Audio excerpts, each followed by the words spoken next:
Chintamani Prakara Sadmasu. Devotees asked me if I had any difficulty in understanding his accent and the way his pronunciation was going. And I said no. In fact, I made a comment that I could detect a slight Scottish accent in some of the words that he was using. And I didn't know that he was, when he was a young boy, he went to Scottish Churches College in Calcutta.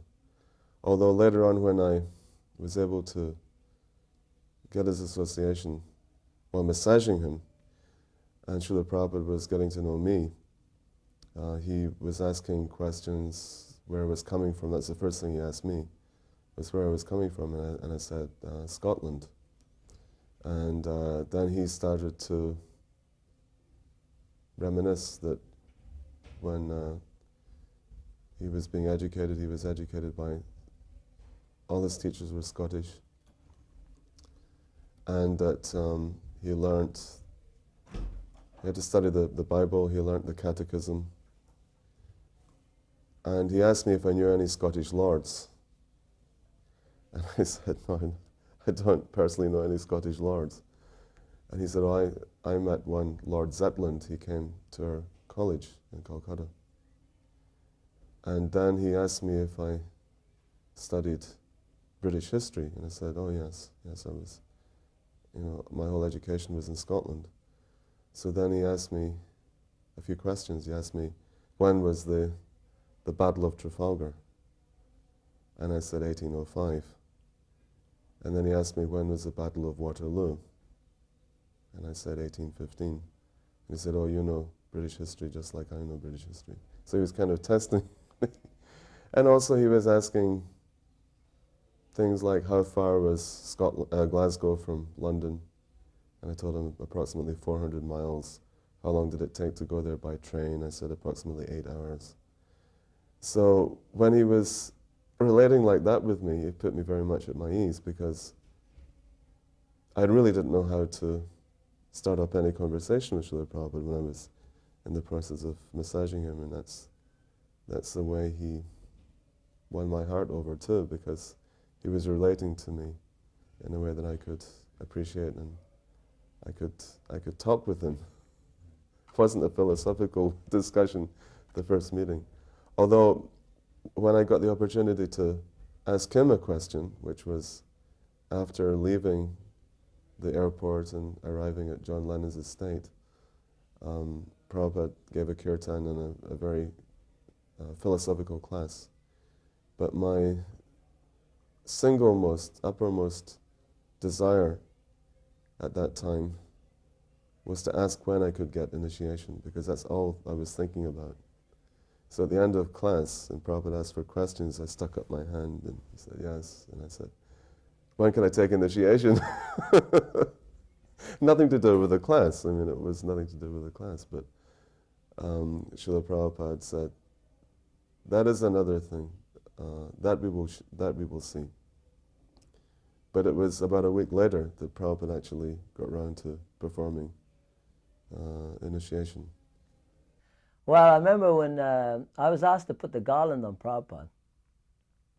And I always remember that when Prabhupada came through the doors of the lounge, it was that his smile was like, as I say, oceanic. It was just an oceanic smile. And I could just, straight away, I actually froze, but I remember actually thinking that this person's not in this dimension. Even as I was only young then, I was only just turned 18, but I could tell this person's not in this world. He's not on this planet. And I froze. I couldn't put the garland on Prabhupada. So I was just standing there looking at him. And Prabhupada, of course, was just beaming. And I wasn't the only garland, but devotees were coming up to him. But I just froze. I didn't pay my obeisance to anything. I just froze. And Prabhupada walked straight past me, and I was standing there with this big garland. And I'm just looking at this person. Then I ran up to Prabhupada and slipped the garland on him. But it was kind of funny because I was obviously the reception committee with the garland, but I actually just froze. I didn't know what to do, And I remember that, particularly Prabhupada's smile just knocked me out. And I remember one thing was that all the devotees were crying practically. that's the fascinating thing about it. I looked around, and there was a lot of devotees there, and a lot of people were crying. And I think that's just made me even more kind of amazed at the potency of this person. You know, that someone could walk through a door and cause everyone to cry. You know, it was just fascinating. I was very struck by the seriousness of Srila Prabhupada. There on the poster there was a poster of Prabhupada in the temple in Manchester, a black and white poster, picture of Prabhupada sitting on his bed in very place, taken by Gurudas. I used to think, why does he look so serious? Why isn't he laughing like the other gurus do? And then it suddenly hit me that life itself is so serious. And Prabhupada's gravity and the depth of his compassion came across from this picture. When he was once, this was a time before he was at the manor, he was leaving to go to the airport, and I was sitting in a van waiting to follow him. So I was sitting on the right, in the driver's seat, like this, pranams, and he came past very, very slowly in the car on my right, lower, and he was on my side of his car. So he went past and he looked up at me like that and returned my gesture like this, which I was astounded by.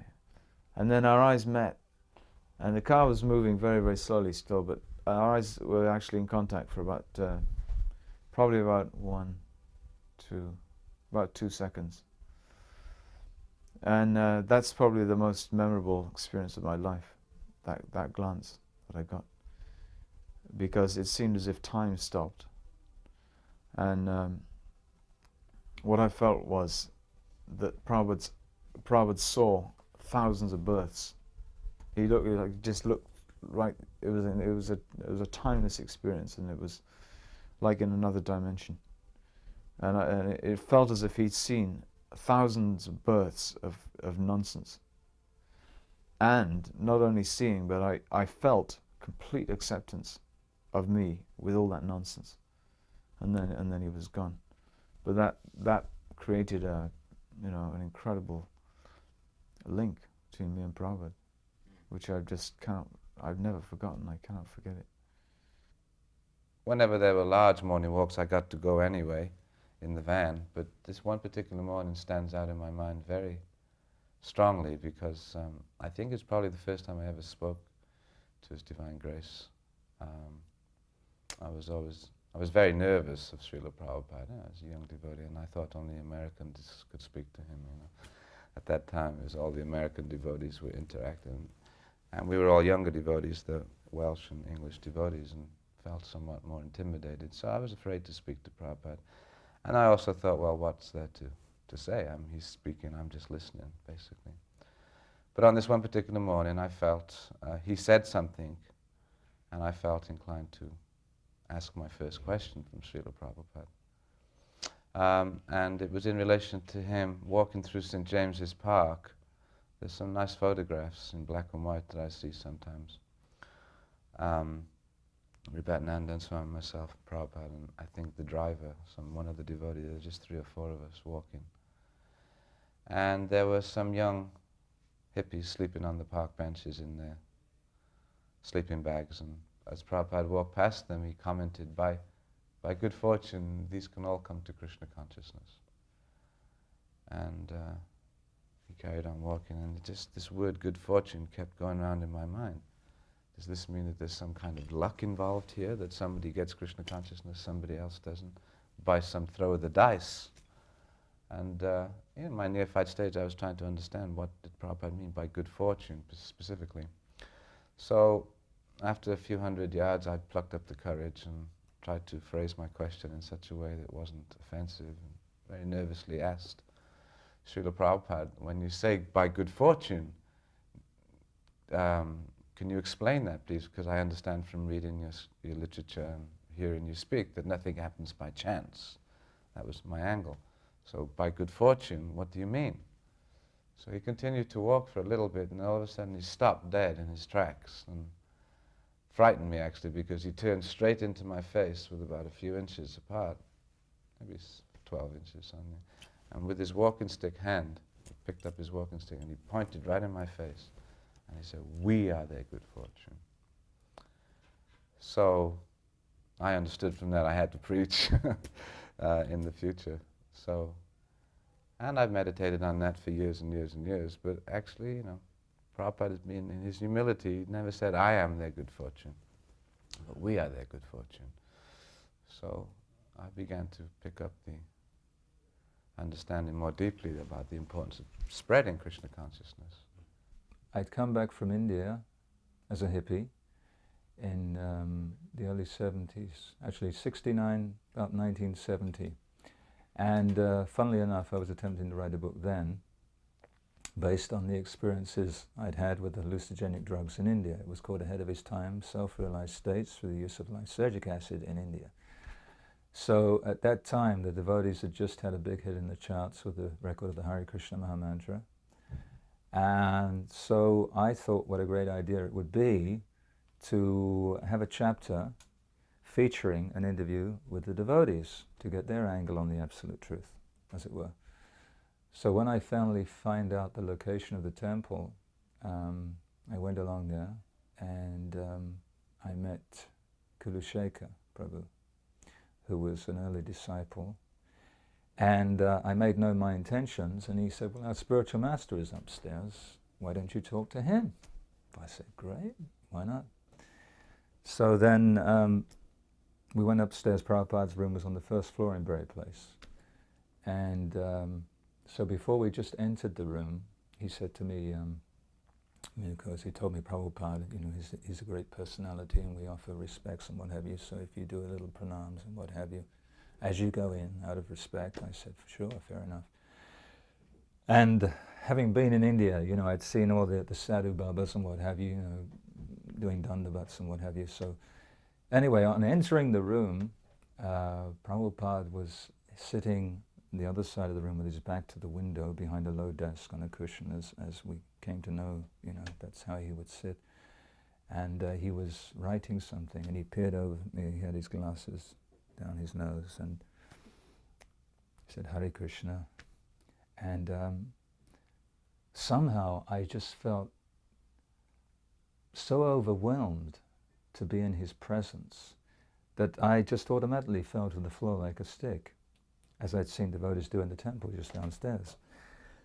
And then I just simply lay there and froze, and I was thinking, well, what do I do now? When do I get up? And so a few moments passed, and then Kulushekar kind of nudged me. He said, "Okay, you can get up now." Yeah. So then, so I'd had all these preconceived questions I was going to ask, because at that time, you must understand that LSD was my god. You know, I'd interviewed prior to that an associate of Timothy Leary, so I was very much into, you know, glorifying the use of LSD for achieving self-realization. So when I sat there and I was facing Srila Prabhupada directly, I went blank. I was just, as I say, overwhelmed. I was speechless. Somehow or other, I'd just gotten a book called The Nectar of Devotion. And I remember reading in that how the pure devotee's eyes are anointed with the pulp of love, the salve of, and looking at Prabhupada's eyes, I could see this. And I could see he was like unlike anyone I'd ever seen in my life. And as I say, I was speechless.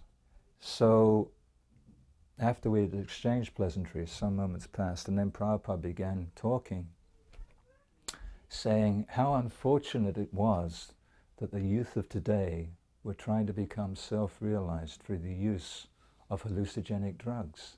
And I was just totally taken aback. I couldn't believe it, because this is exactly what I was going to challenge Prabhupada on. So I was just blown away at that point, and all my thoughts of writing a book went out the window. So then after that, kind of Prabhupada broke the ice a bit by talking and saying something that went straight, you know, I could see that he could see actually what I was thinking. So then I plucked up some courage and I began to ask a question. And I think the first question I asked of Prabhupada was, what are the characteristics of a pure devotee? And Prabhupada expounded for about 20 minutes just on that question alone. And I can't remember too much more about the interview. I think I was with Prabhupada for about a full hour, and there was Kulashekar was the only other devotee in the room at the time. But I remember Prabhupada's closing statement, and he looked at me straight in the eyes and he said, "Man is the architecture of his own fortune. So you make your fortune now. Whatever is done is done. Now start a new chapter in your life, and in the next life go back home, back to Godhead." And those words are still ringing in my ears to this day. He said, "So you know what the four principles are?" And I explained yes. And you're chanting minimum 16 rounds, and I said yes. So on that premise, he accepted me. And then when he gave me my name, he said, "Your name from now on is Dhananjaya Das." He said, "This is the name for Arjuna." He said, "Dhananjaya means conqueror of wealth." He said, "You will have no difficulty in acquiring wealth." He said, "Actually, there's so much wealth," and he put his hands up in there and he said, "There's so much wealth everywhere." He said, "Money is flying in all directions." He said, "We simply have to learn the art of catching it." That's what he told me. And another time we were doing initiations, and at the initiations, Prabhupada was very grave. You know, when he was chanting on the beads, he was chanting on all these beads, and he was very, very grave. And I remember I was sitting just below the Vyasa-san. I was thinking, Prabhupada's so grave, you know. And yet then when one boy came up, Prabhupada was holding up the beads like that. And so Prabhupada said to him, he said, "So what are the four regulative principles?" So the boy said, "No intoxication, no gambling, no meeting, no illicit sex." And then Prabhupada said, "So which one you like the best?" And the boy went bright red, you know. He went completely red. And I just thought that was really funny because Prabhupada had been so grave. It was so serious an occasion, and yet he kind of completely talked like that. He asked me what the four principles were, and he said, "Do you vow to chant 16 rounds a day?" And I remember saying, "Yes, Prabhu." I didn't address Prabhupada as Prabhupada. With all sincerity, I said, "Yes, Prabhu." Prabhupada, yes, good.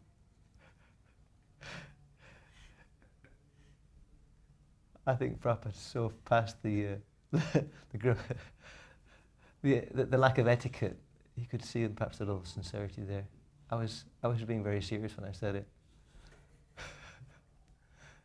Looking back, he should have chastised me very seriously, but it wasn't. We were talking with Srila Prabhupada, and Nandan was remembering that he'd worked in Prabhupada was talking about Ugra Karma and how people work so hard and they get no result for it, and etc., and how difficult it is for them. So Nandan Swami began to speak about how he used to work in a canning factory in California before he was a devotee for some period of time. And he began to describe in detail, some detail at least, what it was like to work in this hellish factory.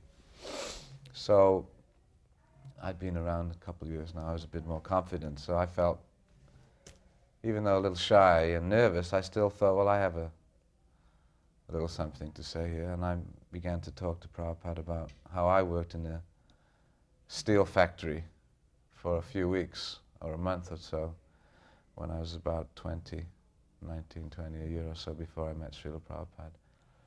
And I began to describe it in some detail. There was this huge press, and there were two people working on this press, and our only job was to lift up the metal guard of the press and take one huge sheet of steel and put it into the press and pull down the guard and press the button, and this big press would come down and make this piece of steel into a shape of a bath.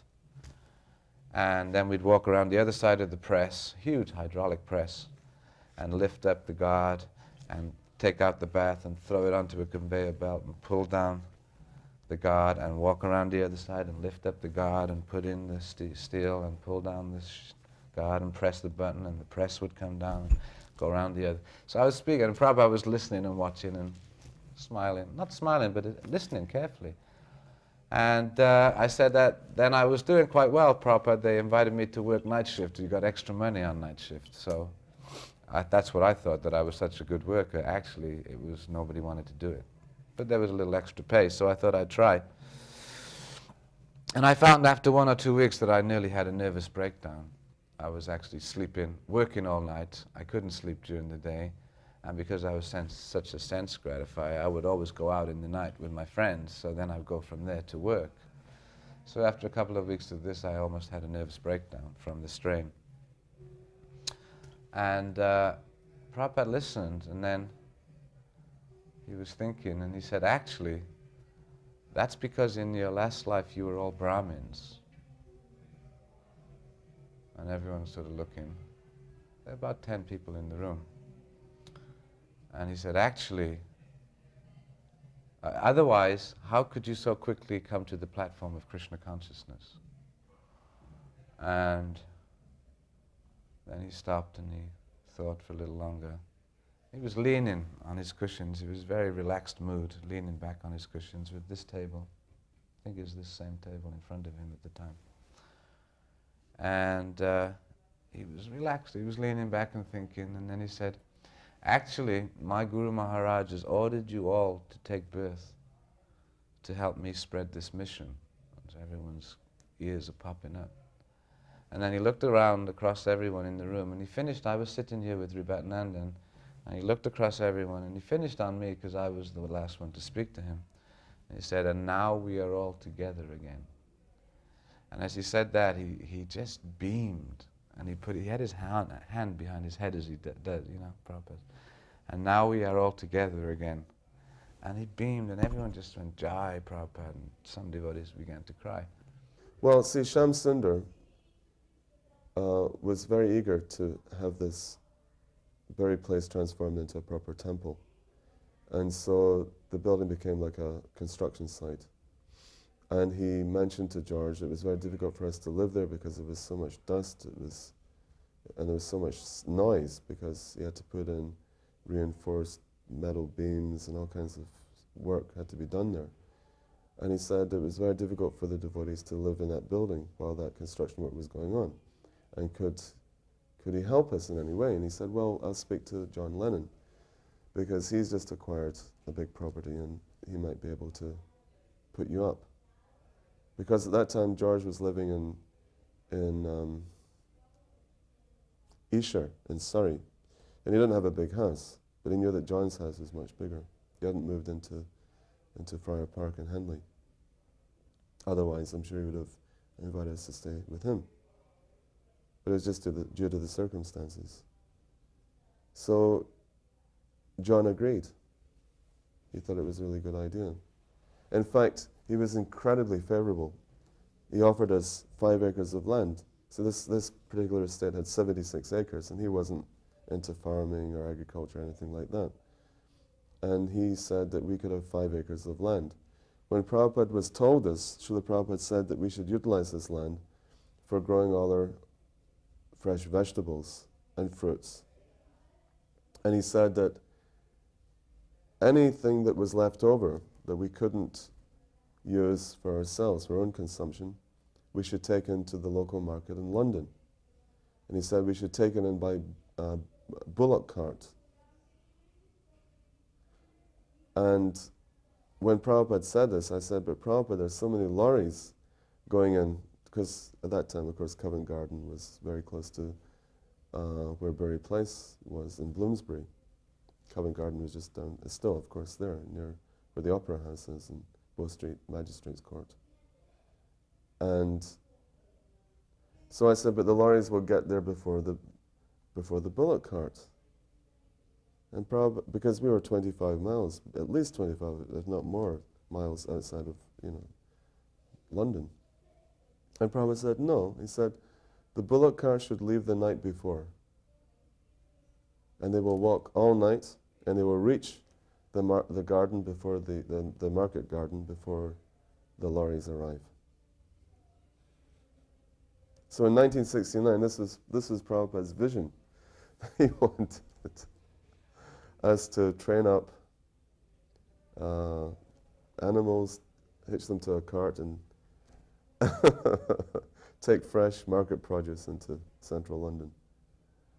He also said that we should hold a big Yatra festival, starting from John Lennon's estate, and go in procession all the way into central London, stopping at different little towns and villages on the way. In St. James's Park, Prabhupada would constantly be pointing out things, different things. I mean, there was one time we were in a park, and there was that now there was that story which I remember, but there was some bird droppings, you know, and Prabhupada was asking, he was saying, what is this?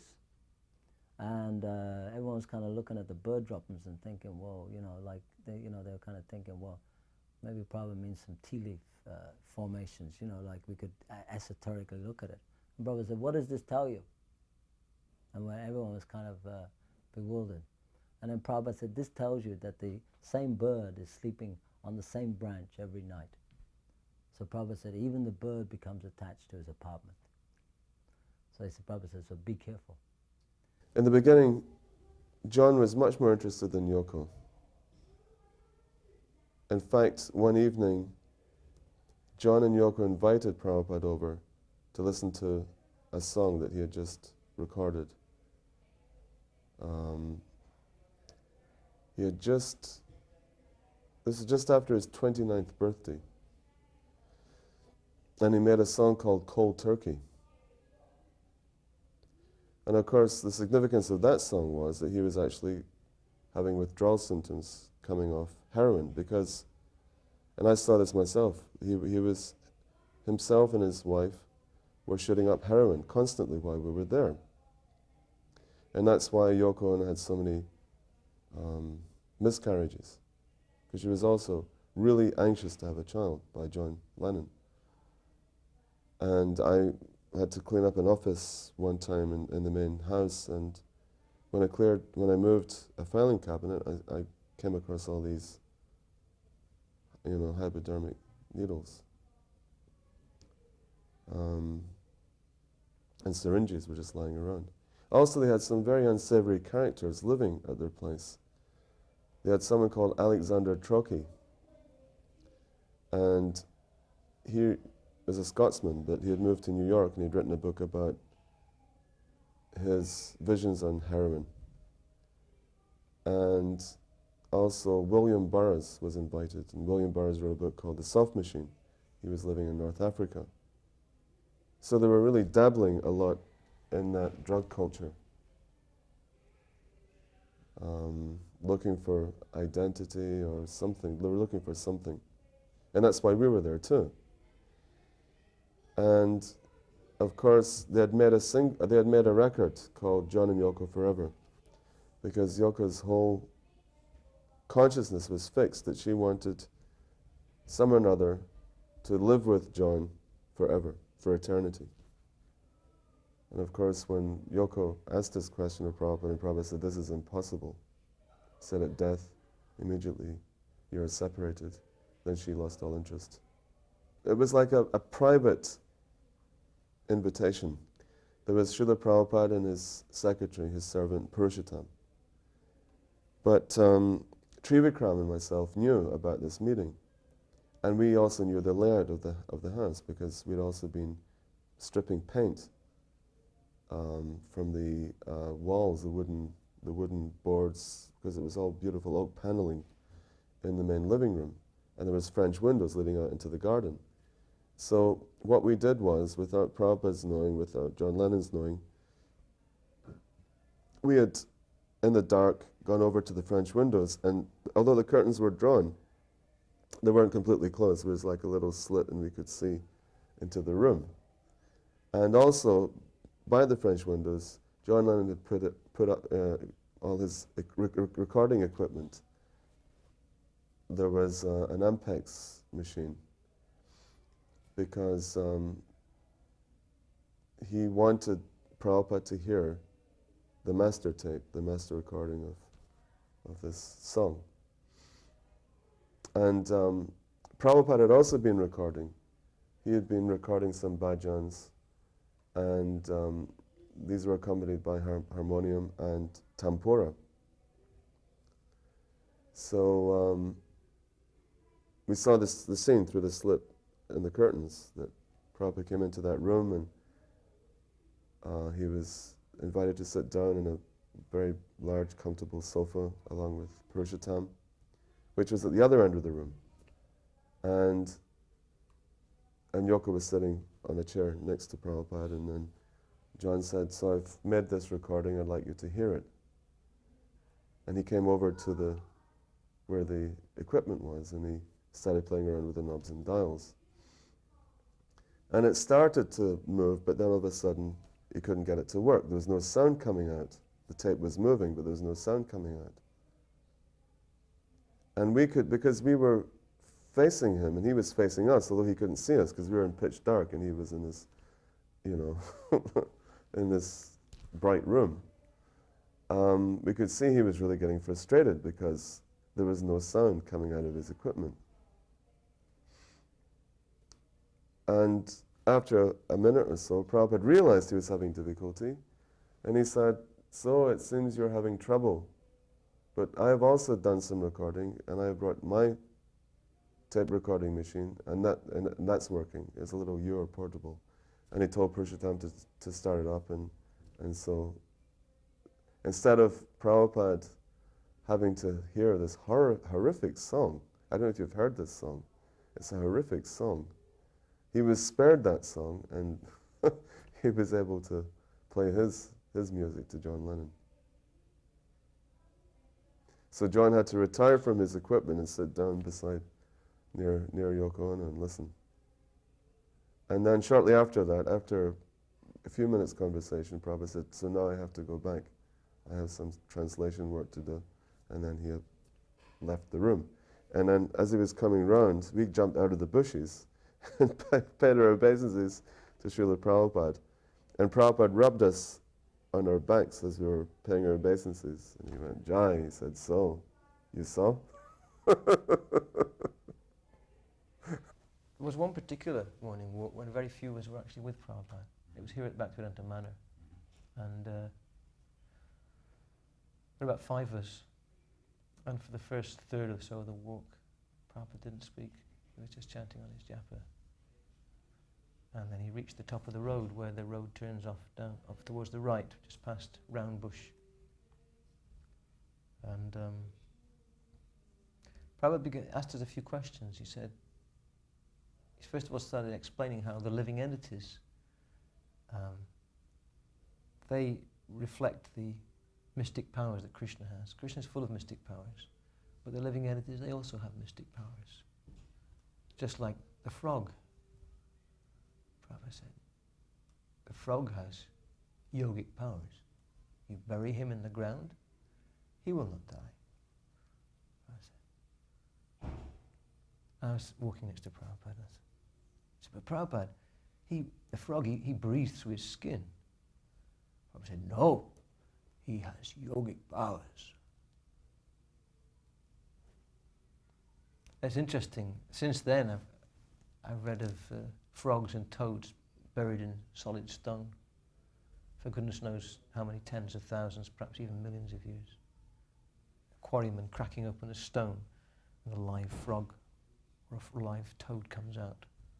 So they're actually having mystic powers to be buried for so long. I remember one story, and I just read it confirmed in Harisori's third part of his diary. There I organized the Janmashtami, and I think it was the first time that we'd arranged to have paying for some prasadam. And generally we had a big booth and there'd be prasadam distributed everywhere. But this one year I thought, well, why not make some little extra prasadam special and then charge somebody who doesn't want to take, the basic rice chapati and sabji. They may want some pizzas or something, chips or something different.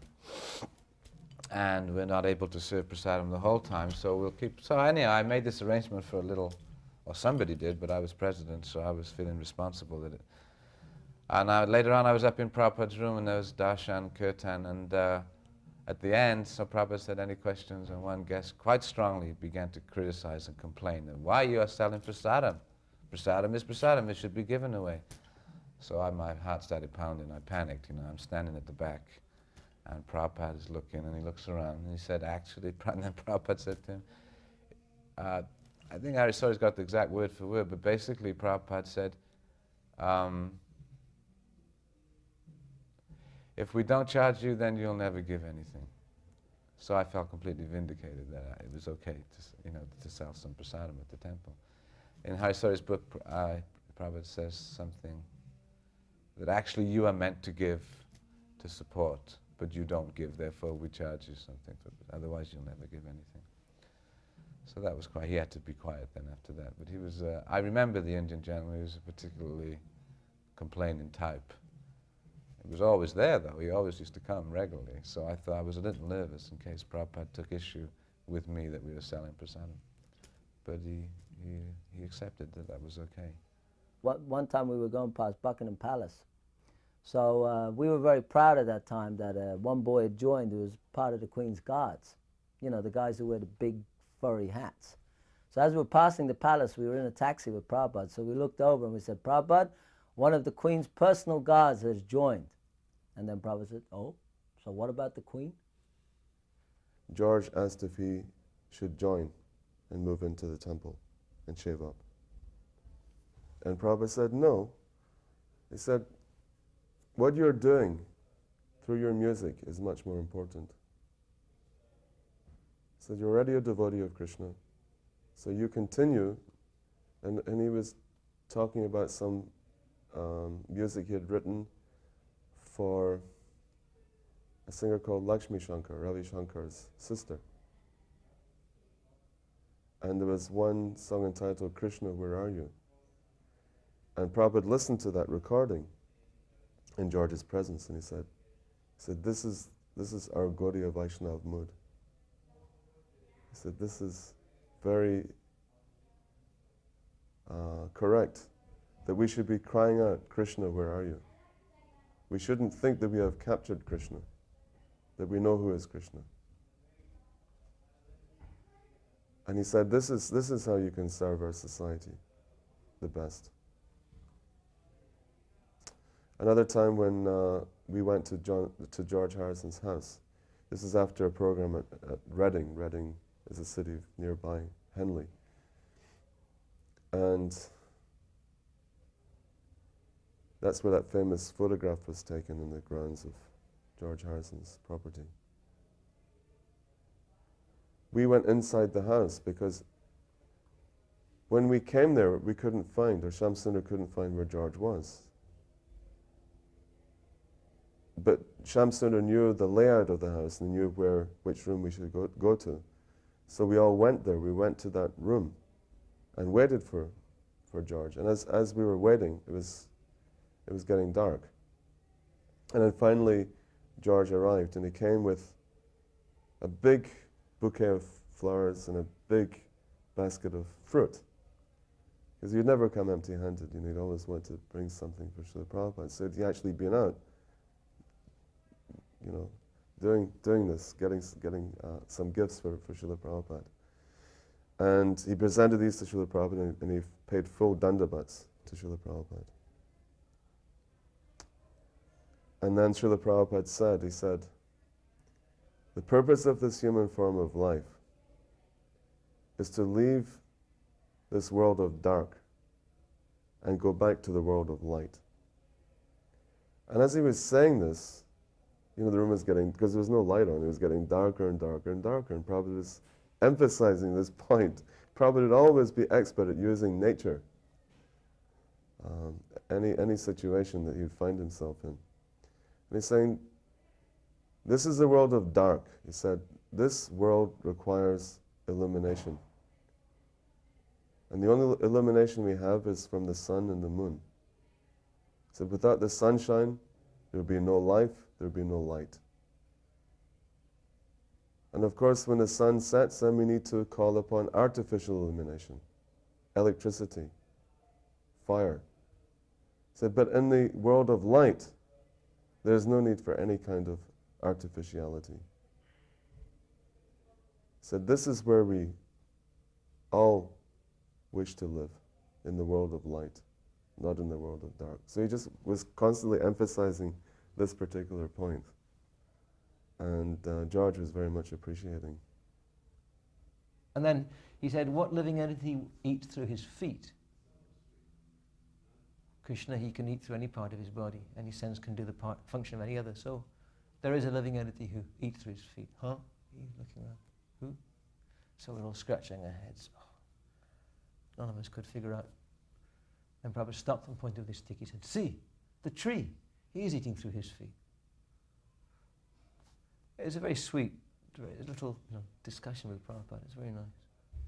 I remember different things on morning walks. One thing was that Prabhupada was always commenting about the state of society. And one of the things he'd noticed was these people would sleep in the parks. They'd sleep on their, in the sleeping bags or just on the newspaper or whatever. So Prabhupada was just explaining how karma is such that even though you have so much advancement, he said, such an advanced society, he said, but still they can't avoid karma. So Prabhupada said, you can see these people, they're still suffering. Even though they're living in a very civilized country, still they are sleeping in a vulnerable condition. And another thing that Srila Prabhupada was pointing out one morning, we were asking him about advancement.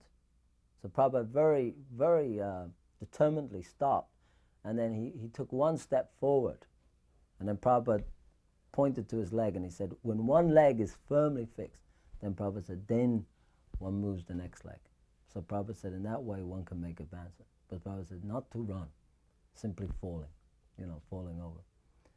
Another time we were walking and there was a patch of yellow grass, and Prabhupada, in his famous way, stopped and he pointed to this patch of yellow grass and he said, so why is this grass yellow and all the rest of the other grass is green around? All the grass around is green.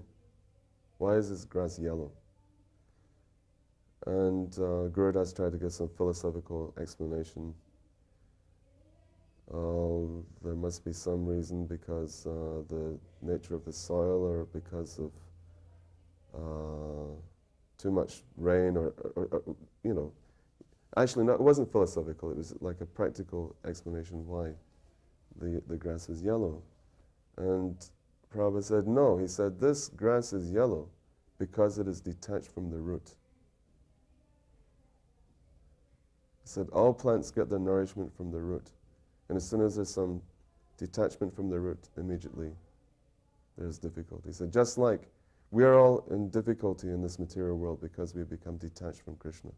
As soon as we're attached to Krishna, we'll become very successful in our lives. Well, some of the instructions I absorbed from his morning walks were two important ones, I think. One was in relation to book distributions. We had some discussion about distributing records and collecting. And Prabhupada, there was quite some discussion about that, but Prabhupada made it very, very clear at that particular time, that was about 1974 also, that if you use some paraphernalia to collect funds, that is okay, but still there must be some book given. He was not at all in favor of just collecting. He said, I'm not a beggar. I never begged anything. Whenever I took some donation, I gave some literature. So I remember that was very strong. Gyanadas and myself and a few were discussing that with him one morning. Another morning, walking through the village and around the fields here, we talked about cleanliness. And one devotee thought he was doing the right thing. He piped up and said that in the Edinburgh temple, we exterminated all of the, because as Prabhupada was talking about, if you're not clean, then some rats and mice and things will come. So one devotee, without thinking very clearly, I don't think, just piped up and said, oh, we had all the rats and mice exterminated, killed in the Edinburgh temple. And Prabhupada turned on him quite strongly and said, you should be killed. I won't mention the devotee's name. He's a nice devotee, but Prabhupada was very angry that they exterminated vermin. His point was that the temple should be so spotless that what will they come for? There's nothing to eat. Okay, well, one time Prabhupada was very ill, and that was a time when he actually collapsed in his room. Shyam Sundar, it was late at night, and Shyam Sundar rushed in and just caught Prabhupada. But he said that Prabhupada didn't fall as such, but he just sort of like, he was very weak. He called out to Shyam Sundar. And Shyam Sundar said when he went in there, and Prabhupada kind of fell into his arms. And he said Prabhupada was incredibly liked. So what we did then, we all actually stayed in bed that morning. No one got up because we didn't want to disturb Prabhupada at all. And when we got up, everyone had to be really quiet. And we had 24-hour kirtan, very nice kirtan in the temple room. Anyway, about 3 days later, we were just walking on a morning walk with Prabhupada. Suddenly Prabhupada got really well again. And we're on this morning walk. And one of the devotees said to Prabhupada, he said that, Srila Prabhupada, how is it that a pure devotee, someone who's a pure devotee, how does he get sick? And Prabhupada stopped. And I always remember it because it was so loving. Prabhupada's eyes got really big. Like Prabhupada his eyes would get very big. And he stopped and he became very emotional. And Prabhupada said, it is just like the lover. Prabhupada said, sometimes the lover, what is this? And Prabhupada went like that, what is it? Sometimes they're biting like this. And we said, oh, love bite, Prabhupada. And Prabhupada said, yes. So Prabhupada said, similarly, Krishna, he has his love bites. So sometimes he bites the devotee. And then he smiled. But it was very, you could tell it was very ecstatic, that it was very deep. I asked a question about Lord Shiva. I wanted to know Lord Shiva's position. And for some reason, Prabhupada answered so strongly, almost in anger, that I would bring up Lord Shiva's name. And I was told later on the reason that he had replied so strongly was because this was quite a regular question that came up amongst hippies because of the drug culture, because of what Prabhupada had seen in New York and San Francisco, and how many young people were smoking chillums and saying this is Shiv Prasad or whatever, this is. And so Prabhupada very strongly said, he is not God. He is like chief of police. He is designated authority. He said he is not the supreme authority. Krishna is like this, so he was he was really giving me the sauce when I brought up the question about Lord Shiva. That's also stuck in my mind since then. Another time we were walking close to a field where there were some donkeys and some horses, and Kulashikar started shouting out, Hare Krishna, really loudly to try and draw the attention of the animals in the field. And Prabhupada said, they don't have the ears to hear. So they cannot appreciate, even you chant at the top of your voice, they cannot appreciate, they don't have the proper ears to hear. And Kulashikar said, but Lord Chaitanya, he went through the Dandakaranya forest and he was chanting to all the animals, he said. And then Prabhupada smiled and said, well, maybe if you chant loud enough, they may hear something. There's a story when Prabhupada was walking around the lake one time. This was before the lake here at Bhaktivedanta Manor was cleared. Pointing from the far side of the lake, Prabhupada indicated a big mound of brambles and nettles and weeds. And Prabhupada said, this should be cleared. So over the next week it was cleared, and underneath this big pile of weeds and overgrown vegetation, we found a landing stage. It wasn't apparent. And later that summer, after it had been repaired and rebuilt, Srila Prabhupada sat down there by the side of the lake, looking at the lake, and he said, we should build an island and have a temple of Mahavishnu in the middle of the lake. And he described, as a child, some of the temples which were surrounded by water in the ghats. They'd have kirtan from boats. So he said, you should also have kirtan from the boats around the temple in the middle of the lake. Of course, the council being as restrictive as they are, we couldn't even get permission to put a fountain in the middle of the lake. What to speak of a temple. Prabhupada at that time Prabhupada was reminiscing about his childhood, particularly his pastime of having kirtan in boats. I remember one time that we were having prasadam. Prabhupada was taking prasadam in his room, and Jamuna was cooking. It was Malati and Jamuna. I know that Malati was running up and down because Prabhupada liked his puris when they popped, so they had to be hot. So I remember there was this whole kind of shuffling up and down the stairs with these hot puris. So I was kind of fascinated, so I popped my head around the corner, and it was Malati. Malati was saying to Prabhupada, she was saying to Prabhupada, Srila Prabhupada, how many puris can you eat, you know? And because she brought, I don't know how many puris she brought to Prabhupada, she brought him a lot of puris. And Prabhupada was as she would bring the puris, Prabhupada was respecting the prasadam. And so anyway, when she came to like this final puri, she was thinking, how many more times can I go up and down? So she said to Prabhupada, how many puris can you eat? And Prabhupada just looked up and said, more than you can make, like that. And I remember his eyes got really big, and he just laughed. And I remember looking at it, it was like a coward boy. Somehow Prabhupada at that time, he was just so, you know, like he was very ecstatic. He was kind of hitting himself on his knee, and he said, more than you can make. There was one incident, again this is to do with the town of Reading. There was a Mr. Prajapati, and this was actually the same, as far as I can recall, the same evening after we left John Lennon's estate. George Harrison's Friar Park in Henley. We went to this Mr. Prajapati's house, and the idea was that Prabhupada would take some milk and maybe some halava and a little bit of puri, and then we'd go back to Berry Place. But when we got there, and all the other devotees were already there, because there's only a few of us actually went to George Harrison's house that evening. Mr. Prajapati and his wife were very expert in serving prasadam. So he asked Srila Prabhupada what he would like, and Prabhupada said, I'll take a little milk.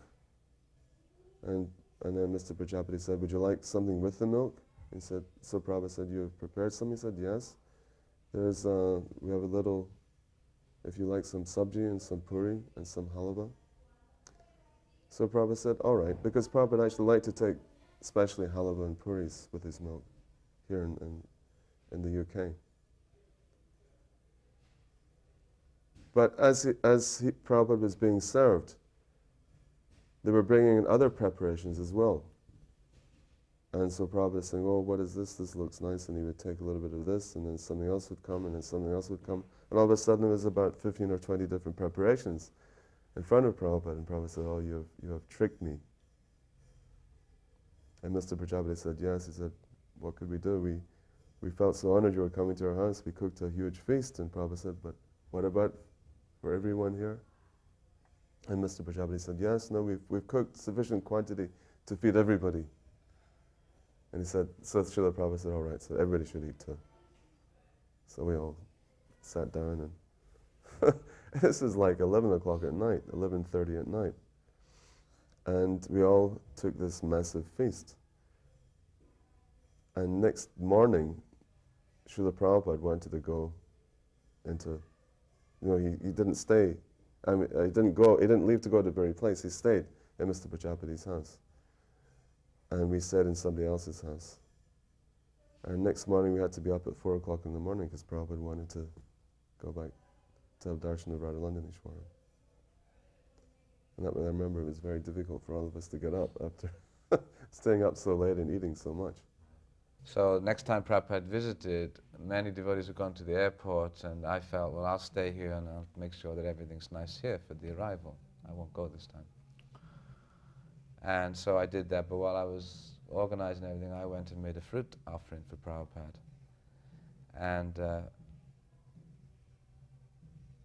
when he arrived, the devotees all came after the greeting. They all came up into his room.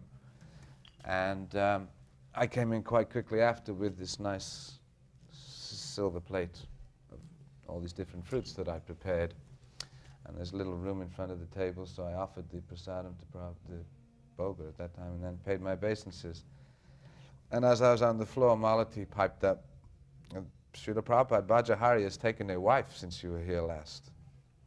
And of course, I was struggling for 2 years to remain brahmachari, and in my mind at that time I'd fallen down, I'd got married. You know how we used to sometimes think that getting married was a step backwards in spiritual life and all that paranoia and things. So I'm very, I'm thinking, oh Malati, you know why, give us a break. But she said it with so much enthusiasm and joy that everyone said Jai, and as I looked up, all embarrassed, Srila Prabhupada was looking at me and he smiled and he said, that's all right. And one wife, that is brahmachari life. So I felt, again, Prabhupada was always encouraging, you know. Anyway, this day, it was a very different circumstance, and I tried as best I could to concentrate on my service, which was to start off with massaging Prabhupada's head. And as I was massaging Prabhupada's head, Purushottam was coming in and out. Generally speaking, it would only be Prabhupada and the devotee who would be massaging him, but Purushottam was there too. And Prabhupada would ask, what is this? What is happening to Purushottam? Because he was in charge of the television. And he was giving some commentary, some running commentary of what was going on. And when the shot actually came of them landing on the moon and coming out, so Prabhupada asked to Purushottam, so what are you seeing? And Purushottam said, well, they have landed on the moon and it looks like they're in a very arid area. Looks like desert. And there's little pebbles and it's very dusty. And Prabhupada said, oh, there are no buildings, there are no people, there are no gardens. And Purushottam said, no, Prabhupada, this is the moon. And he was a little disturbed that Prabhupada was asking these questions, as if Prabhupada didn't know what the moon looked like. And so Prabhupada concluded, said, then this is not the moon. He said, according to Vedic astronomy, the moon is an upper heavenly planet full of a very advanced civilization, full of buildings and parks and lakes. A very beautiful place, full of all varieties of life. So this is not the moon. This is my conclusion from what you're saying to me. And Purushottam got into a really heated discussion and took the side of the scientists. And it was during this moment that Prabhupada went like this, and he wanted me to come and sit in front of him. And I thought, because Prabhupada suspected that I was watching television, but then his hands came on my head, and I was sitting higher up than Prabhupada, so his hands were up like this, and they were massaging my head. And he said, like this, you do like this. And so he did this twice. And then the third time when I went back, I was massaging, and Prabhupada said, still you're not getting it right. And I said, but Srila Prabhupada, I promise you, I'm not looking at the television. I'm not. I'm just concentrating on... And then Prabhupada chuckled and said, that's all right.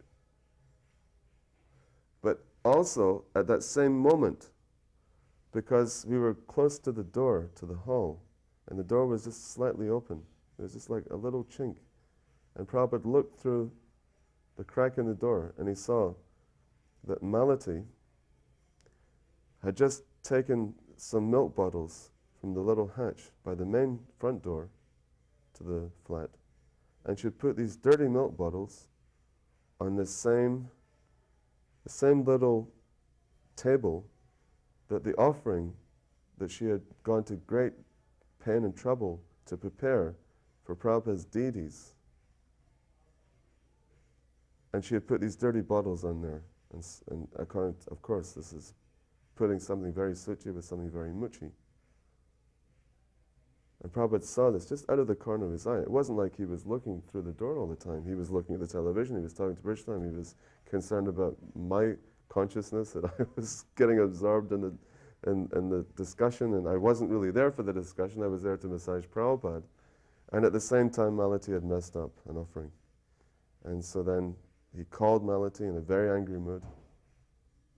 And again, generally speaking, when Prabhupada's taking a massage, he doesn't call on any ladies to come to see him. But there was tremendous urgency there, and anger. And Malati flew in through the door, paid her obeisances, and she was clutching the top of her sari, keeping it over her head. And, what's happened, Srila Prabhupada? He says, can't you see? Can't you learn? I have taught you so many things. Can't you learn? When are you going to like this? And she didn't know what she had done. She did not know what Prabhupada was talking about. So she was getting more and more confused. And she was getting really disturbed. And then Prabhupada had to point out what she had done. And then she started to cry, and then she ran out and she took the bottles away. Prabhupada also was greeting at the deities when he first arrived. So he said, be very careful. He said, do not become proud. He said, you are dealing with Radha and Krishna. Don't be proud. Then everything will be spoiled. And then another time, one guest asked Prabhupada, he says, why does Krishna have peacock feather? And I remember I was thinking, well, Prabhupada's going to give some far-out esoteric reason, that peacocks are this, and therefore he was and Prabhupada just turned around and said, because he likes to. It's the way Prabhupada said it. It was just it was so simple. And actually, Prabhupada said on another occasion also, he said that he was sitting on the Vyasasana and he said, this Krishna consciousness, it is so simple, you will miss it. He said, it is so simple, you will miss it. And I always remember that because it was just so simple, what he was saying. And yet it was so deep. Because Prabhupada said, this Krishna consciousness is so simple, you will miss it. There was ecumenical meeting. Shamsundar had arranged for a few clergy to come and meet Srila Prabhupada. It was a sunny afternoon, so we met on the lawn. And Prabhupada was sitting down on the grass, and there were 3 chairs put out for some of the clergy who aren't accustomed to sitting cross-legged on the grass. 3 nuns arrived, and as they were sitting down, they respectfully said to Prabhupada, so you are the spiritual master of the Hare Krishna movement? And Prabhupada said, no, I am the spiritual servant. Very quiet. I don't even know if they heard him. But Prabhupada's vision of himself was very humble. When this Anglican nun came to meet Srila Prabhupada, and she was wearing what we generally recognize as a nun's habit. Although she wasn't a Catholic nun, she was an Anglican nun. And she kept a rosary just like a Catholic nun. And Prabhupada asked her what she chanted on, what was the prayer that she chanted. And she said, well, my prayer is, my dear Lord Jesus Christ, please have mercy on me. And she says, I say this with all sincerity on every beat before I do my work. And Prabhupada said, yes, he said, this is a very good prayer.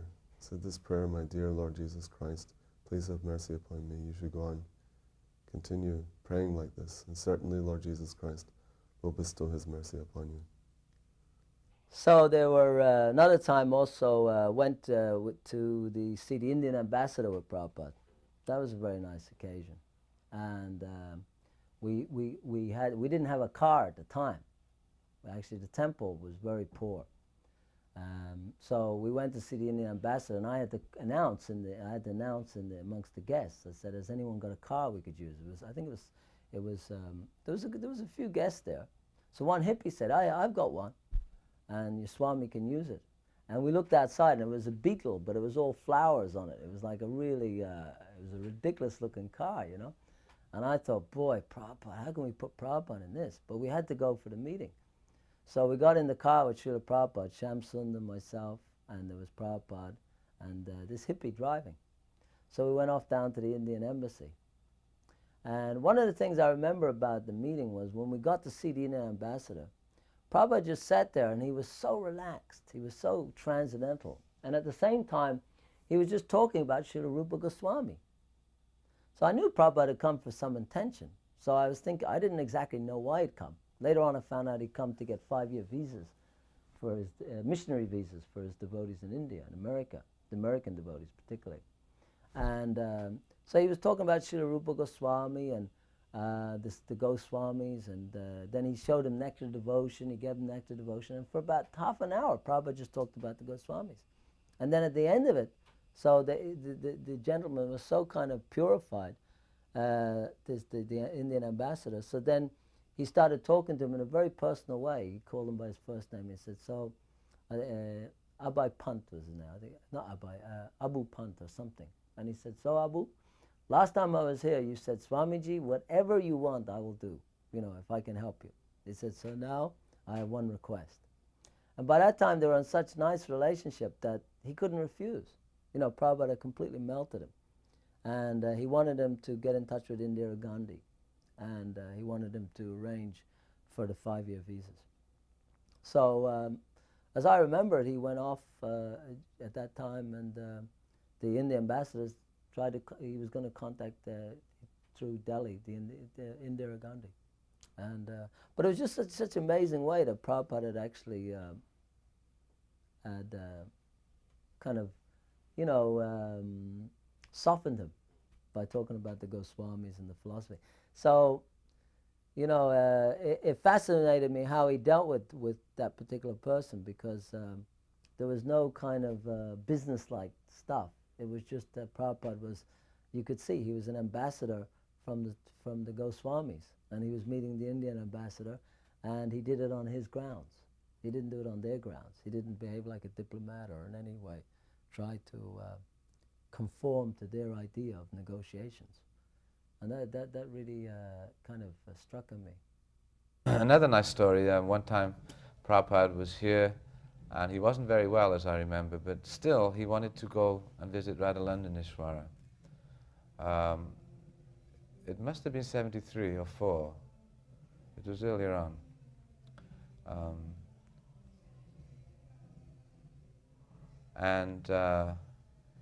So we arranged the vehicle. I think it was the only time I ever drove Srila Prabhupada in the car. So we drove down to Berry Place, and many devotees were there, and after greeting the deities, Prabhupada sat on his Vyasasana, and he said, there's a song about Radharani, you know? And Yogeshwara was there, and he tried to sing the song. Radhe Jaya Jaya Madhava Daite. But he got about that far, and it was obvious he didn't know any more words, so he was trying to sing, and Prabhupada was sitting smiling. And so Prabhupada took over and began to sing, Radhe Jaya Jaya Madhava. And so he sang, and we were trying to follow with him, because we'd not heard it before. Or even if we had, we didn't really know it very well. And then Kirtan, he went into Kirtan, Hare Krishna Kirtan, and I remember very clearly this particular day. So that after he rose from the Vyasasana, he was going to leave the temple, and devotees made way for Prabhupada, and I just ducked out first through the door because I wanted to put his slippers on. So as I got out the door, Prabhupada came into the doorway, and at Berry Place it was not a very big doorway, it was just big enough for one person or maybe two to go through together. So Prabhupada was standing in the doorway, and all the devotees were behind him, chanting and dancing and leaping in ecstasy. I mean, it really was a blissful kirtan. And as Prabhupada got to the door, Yogeshwar shouted out, Srila Prabhupada, you are Radharani's mercy personified. And all the devotees went, Jai. And I was just at that moment putting Srila Prabhupada's slippers on. And I thought, I'm going to look up and see how he reacts to that. Yeah, so I looked up, and as I looked up, Prabhupada looked down at me, and I won't try to imitate him, but I'm trying to feel how he said it, but he said, Radharani's mercy contaminated. I was the only one that I know, because there was a full kirtan behind him. So I was just spent the last 20 years trying to meditate on, understand Prabhupada's humility to say that, but then I also wonder sometimes whether he was talking to me, that I'm touching his feet, and now I'm Radharani's mercy contaminated. So there's different ways to look at everything, as we know. Try to see both sides of that one. Another time when I was present with Prabhupada and he was speaking with a cardinal in Rome, Cardinal Pignedoli. This cardinal happened to be also the Bishop of Bombay, and he had met the devotees in Bombay. So he kept saying to Prabhupada, he said, what you're doing and what we're doing is just the same thing. And then Prabhupada said, yes, but we have our book Bhagavad Gita, and he presented Prabhupada a copy. Prabhupada presented a copy to Cardinal Pignedoli. You should read this, because this will give you more understanding on how to surrender oneself to God. Srila Prabhupada made a comment to me when I was in Rome that Italians are religious by nature and they want the blessings of God. You see how many flock to St. Peter's Square whenever the Pope is there, and giving his talk. He said they want the blessings of God, but they don't know how to get those blessings. He said we should teach them how to become qualified for the blessings of God. So he said this is the most important ingredient that's missing within the Catholic teachings, is how to become qualified. Then what happened was that we did a program. We had a big program in Glasgow. And this was far out, because actually Prabhupada had, that morning we went to the program, he hadn't eaten. He had a bit of breakfast. But what I didn't realize was I had to go early and arrange the setup. And Prabhupada came over by train. And in the train he met this very nice Indian man. He really liked the journey. He was telling us afterwards. And anyway, what happened was, though, I don't think they brought him any prasadam. So he must have left about noontime, or maybe 1 o'clock. So between that, right up until the evening time, he hadn't practically eaten, but he never complained once. So anyway, we got to the hall and we had this program, and it was a far-out program because the hall was packed. I don't know how, in those days it was a big hall. I think there was at least 500 people in there. There was 400 or 500 people, and they loved Prabhupada. Somehow the Scottish took a real liking to Prabhupada. So we had this big Vyasa sign on the stage, and we had a massive kirtan. Hansa Duda was leading and everything. And it was a real ecstatic kirtan. And these street urchins, there was these kids that had come in off the street because we let anyone in, and they were dancing like anything, and Prabhupada was really encouraging them. There was a whole rapport going on between them and Prabhupada. And I thought that was far out, because most of the time we were trying to get them out. And Prabhupada you could see Prabhupada didn't like that the devotees were trying to pull them away, so I stopped it. But anyway, so Prabhupada did this amazing lecture. It's actually, I've heard it many times since. And he lectured from the Bhagavad Gita. And what happened was, at the end of the lecture, so Prabhupada said, so, there are any questions? And then one guy stood up and he started to say, basically what he was trying to say was that I am God. But first of all, he started waffling some stuff, and then he came to the point. He said, actually, he said, we're all God. And Prabhupada wasn't saying a word. Prabhupada was just letting him speak. Now, he was speaking, and the object was, he was in person, but he was saying we're all God, it's all one. And then suddenly he ran out of words. And Prabhupada was just sitting there. Prabhupada looked very, very grave, but like a lion. He was just sitting there like a lion. And suddenly there was this complete silence, because the guy ran out of words. And so there was just this guy looking at Prabhupada. He was right at the front of the audience, looking straight up at Prabhupada, and Prabhupada was looking straight at him. And then Prabhupada said, you are not God. You are dog! And he said it in such an amazing way that the guy practically fell back on his seat. The Shakti, and the guy just fell back. And the whole audience stood up and clapped and cheered and whistled. It was like Celtic had just scored a goal in the World Cup or something. I mean, it was an amazing reaction. Everyone just clapped and cheered and everything. And I could see, I was looking at Prabhupada, and Prabhupada actually, he was shocked at the reaction. They just all completely backed up Prabhupada.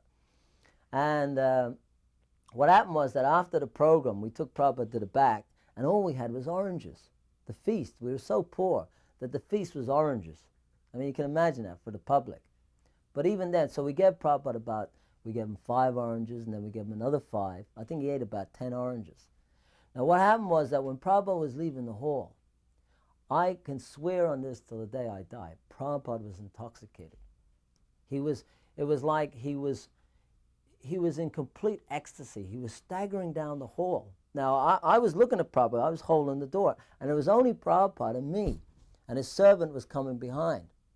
And I was just looking at Prabhupada, and Prabhupada had this beam that was like incredible. He was just intoxicated. And you could tell, it was like this. I've never seen Prabhupada like that before. And when Prabhupada got to the door, I was holding the door, but I was one step below him. And he just put both his hands on my head, and he started rubbing my head. And I was just standing there, and this Prabhupada rubbing my head. And I just kind of like, I couldn't believe it. I said, what is going on? And Prabhupada was rubbing my head in a very, very gentle way.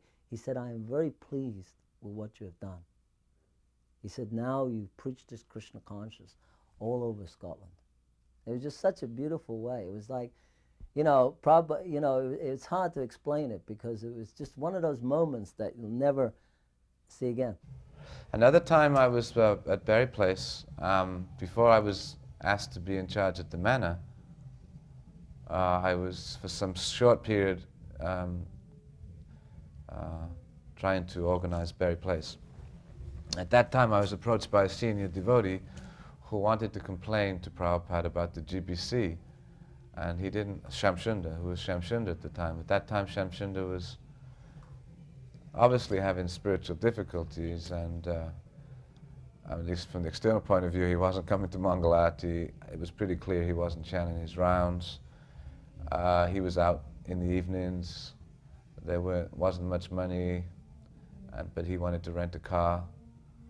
And so he had this car, and I could have, the devotees were struggling to maintain themselves. And so there was some agitation at Shamsunda's behavior.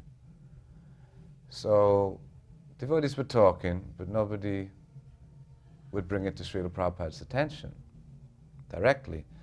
So a particular devotee, senior devotee at the time, approached me and said, you come to Prabhupada with me, because I agreed, well, Prabhupada at least should know that this is going on. If he doesn't know, how can, or maybe he knows. But I went along with it anyway. So I went in with this devotee, and actually it was Ribatanandan Swami. And because I had been his secretary or his servant, he took my support to go into Prabhupada with him. And we went in and paid our obeisances, and within a minute or two, Srila Prabhupada had understood our purpose. And he looked at me in disgust, actually. He was not happy that I'd come to complain. And when he realized that we were there just to complain about Shamsunda, he looked at Ribatanandan and he said, tell him to leave. Oh, no, sorry, excuse me. First of all, he looked at me and he said, you should not criticize the superior Vaishnavas. Then, without talking to me anymore, he looked at Ribatanandan Swami and said, you tell him to leave. So I crawled out on my stomach practically. I'd gone there to complain about Shamsunda and his inappropriate behavior as the GBC, and not knowing anything about Prabhupada's relationship with Shamsunda, how I'd taken this impertinent position, I realized after, and gone in to complain about one of his dear disciples. And that was all Prabhupada said. Do not criticize the superior Vaishnava. And then he looked at his other senior devotee and said, you tell him to leave. I'm not even going to tell him to leave. Through Jayapataka Maharaj, we'd all been invited to Srila Maharaj's mutt over in Navadip. And so we all went. We thought this was part of the program, that we were going to meet some of Prabhupada's Godbrothers. And so they had arranged a whole big program over in Srila Maharaj's mutt, along with Prasadam. And there was talks by Srila Maharaj, there was talks by different of my sannyasi Godbrothers. And we were over there for a few hours, and then we all came back, and Prabhupada was actually waiting at the gate. And he called for Jayapataka Maharaj, and he said, "So where have you all been?" And Jayapataka Maharaj said, "We went over to Sridhar Maharaj's mutt for a program." He said, "You didn't tell me?" There's no one informed Prabhupada about this program. Prabhupada got really upset. So he called Jayapataka Maharaj up to his room and he told him, he said, this is not right. He said, all these local Bengalis in Navadip are thinking that all you foreigners have come due to the preaching effort of Sridhar Maharaj. He said, he never preached in the West, I preached in the West. You have all come because of me. But he is getting all the publicity. He said, you have to be very careful how you deal with my Godbrothers. So they will take full advantage. They will take all the credit, but actually they don't deserve that credit. So at 74, he gave this warning that we shouldn't give the credit to his Godbrothers for our presence in India. Okay, so what happened was that Prabhupada called me back into the room, and I was kind of fascinated then, because now I'm in the room with Prabhupada, and Prabhupada's going to have a shave. So I was drying myself off, and Prabhupada was in the mirror with this, and he'd soaked up, and he had this, Nanda Kumar was standing behind him with a towel and some stuff. And now the only thing you have to check if it's Nanda Kumar, because that I can't focus in on. I don't think, it might have been Shruti Kirti, but I don't think so. You know, it's one of those things, because with Prabhupada, I always remember, you know, kind of servants, but they were always Nanda Kumar or Shruti Kirti or something like that. So I'm pretty sure it was Nanda Kumar. But anyway, Prabhupada's trying to use the razor. So I could see Prabhupada was disturbed, and I was fascinated the way Prabhupada was so angelic. He was like going like this. So Prabhupada was looking, so he turned to Nanda Kumar and said, "This is Gillette?" First of all, he was holding the razor in his hand like that, and he said, and then he looked at Nanda Kumar and said, and he was pointing to the dial, because Prabhupada has a razor with a dial on it, and he adjusts it, and he said, "There's no dial? It's not here?" Like that. You know how Prabhupada would question, is it dial? And then Nanda Kumar said, "No, that's not your regular razor, Prabhupada, it doesn't have a dial." And Prabhupada said, "Is it?" Then Prabhupada said, "It is Gillette?" And then Nanda Kumar said, "No, it's not Gillette." Prabhupada said, "Simply bogus." And the way it was like unbelievable. It was like he'd rejected, you know, like someone who rejects Mayavadi philosophy. Prabhupada just said, "Simply bogus." And he said it in such a wonderful way. And the razor just sort of floated. He didn't throw it, but there was a shelf there, and it just landed on the shelf. But Prabhupada just went, "Simply bogus." And when Prabhupada was in Rome, he commented by looking at the architecture that the Vedic civilization has spread up to Rome.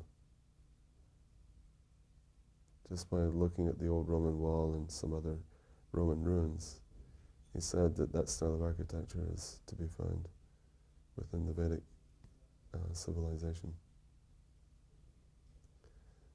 And that's also where Srila Prabhupada wanted a book to be written entitled "How Krishna Consciousness Can Solve All the Problems of the World." And every morning he would ask us to bring all kinds of problems to him, and he would solve them through Krishna consciousness. And in 74 there was a problem with, there was a big oil embargo going on. So there was a major petroleum crisis. And oil had gone from $4 a barrel up to $40 or something, some huge leap.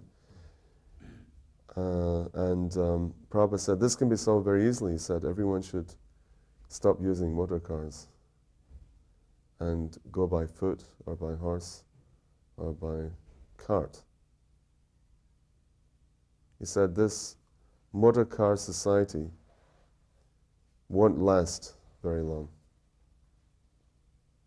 He said that in human society, the mode of travel, the most normal mode of travel is by horse or by cart, by camel, and by elephant. He said that mode of transport has been around since time immemorial. He said only in Kali Yuga do we have this motor car, and he said this motor car society will not last very long. He said, when the petrol dries up, when the oil dries up, what use are your motor cars? He said, I never intended the temples to be for householders. He said that temples are meant for brahmacharis and sannyasis. Householders are meant to live outside. He said, so I'm giving you a house to live. And he said, and while you're over there, you should also work. He said, householders should live outside and they should work outside also. So this is how the mukut business started up, under Prabhupada's personal care and attention. He even took me to Aligarh, because there's so much brass making goes on, especially of the unfinished, unrefined casting of the deities. And Prabhupada wanted me to start up a business, manufacturing not only crowns and dresses for the deities as a means of livelihood for maintaining myself over in that house. He gave me a house to myself, that Taparia house, which of course is now the Goshala. I developed that whole thing through the income from the business over the years. But he also wanted me to distribute Gaura-Nitai deities on a massive scale. He said this is the way we can actually spread the cultural aspect of Krishna consciousness, is through worship of Gaura-Nitai. He said that these Gaura-Nitai deities should be sold along with the books as Sankirtan paraphernalia and be sold as Hare Krishna dolls. He said, in the world, people are keeping so many different kinds of dolls. They're keeping Russian dolls, they're keeping Spanish dolls, Mexican dolls, French dolls, Dutch dolls. He said they can also keep Hare Krishna dolls. And he said, Gaura-Nitai are so merciful, they can enter into the home of a meat eater and not take offense. So he said, we are distributing book Bhagavat and we can also distribute person Bhagavat. He said if every temple takes minimum 10 pairs of these Hare Krishna dolls a month, we have 120 temples. He said that's 1,200 pairs of Gaura-Nitai every month. He said that is good business. You should learn how to do this. You should push it like anything, which I tried to do, but no one was interested. And he said, when they're sold on the street, this is directly from Srila Prabhupada, he said that when the devotee sells the book and then he says, by the way, we've got these Hare Krishna dolls, why don't you take them home as well? And so the person in the street will say, well, what are they? He said, well, these are special dolls. If you look after them nicely, they will fulfill all of your desires. So the person may take them, whatever the price is, and go back and put them in his display cabinet or on his shelf or whatever. And he himself may not be particularly interested to know how to fulfill his desires. But he'll be questioned by his family members. Well, we recognize these dolls, but what are these little brass guys there? Who are they? Oh, these are Hare Krishna dolls, and I was told if I look after them nicely, they'll fulfill all my desires. And Prabhupada said, so then at least one member of the family eventually will want to know, how can I fulfill all my desires? How do I do this? What do I do? And that the only place he can go is back to the devotees. And the devotees will then teach them how to offer with love and devotion a little fruit, a flower, some water. And later on, as they get more devotional, they can also be introduced to Arctic paraphernalia, and then changing the dresses and so on. So this was another big vision of Srila Prabhupada. He was always trying to give Krishna to somebody, whether it was in the form of a sweet, whether it was in some dialogue, whether it was in the form of his books, whether it was in the form of the deities, whether it was in the form of his disciples, giving you their association. He was always trying to create a situation where people would advance in Krishna consciousness. And, that's the greatest compassion. Constantly aware of people suffering, even they think they're happy. He could see beyond that. He understood everything. And he knew the only business in life was to give Krishna consciousness to other people. And I like to think he instilled a little of that in me. That morning he said that we are their good fortune, that you can also give this to people. He didn't say, I am their good fortune. I have come from India to give this knowledge. No, we are their good fortune. So that's also the humility. Prabhupada's humility and compassion. Krishna Kirtan Anilo Premadana Koruna Prachu